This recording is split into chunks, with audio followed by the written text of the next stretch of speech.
काल की नाही आम्ही गेलो होतो स्टार बाजारला. आता फिनिक्स मॉलमधलं स्टार बाजार बंद झालं आहे, मग आता हडपसरमधलं चालू आहे.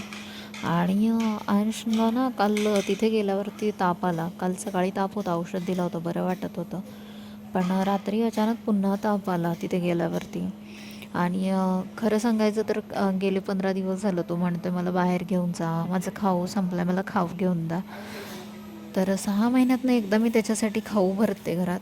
दर महिन्याला राशनमध्ये फक्त त्याच्यासाठी एक मारीगोल्डचा पुडा असतो, बाकी काही नसतं. मी राशन वगैरे त्याला खाऊचं भरत नाही जास्त. आणि आता 6 महिन्यातनं एकदा तरी त्याचं ऐकलं पाहिजे ना, म्हणून मी आज त्याला सांगितलं होतं तुला जे जे हवं आहे ते तू भर.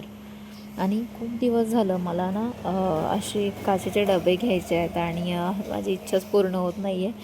तर खूप महाग असतात काचेचे डबे आणि मला काचेचा टिफिन पाहिजे, पण नाहीच घेतला आम्ही आज, पण किंमत खूप होती.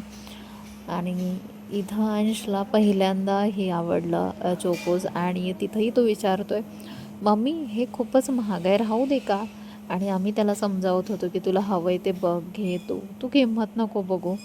आणि ह्यानी खूप वाईट वाटतं की एवढंसं मुलगं ते मला किमती सांगते की मम्मी हे महाग आहे, मला नाही घ्यायचं, राहू दे, मला परत घेऊ.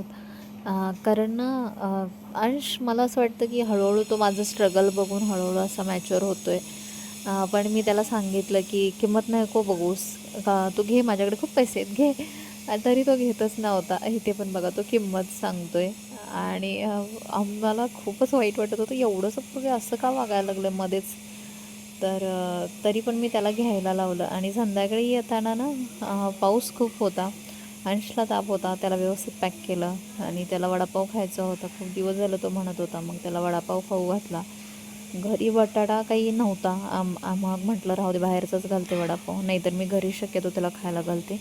तुम्हाला व्हिडिओ आवडत असतील तर चॅनलला सबस्क्राईब करा, कमेंट करायला विसरू नका. चला, बाय बाय.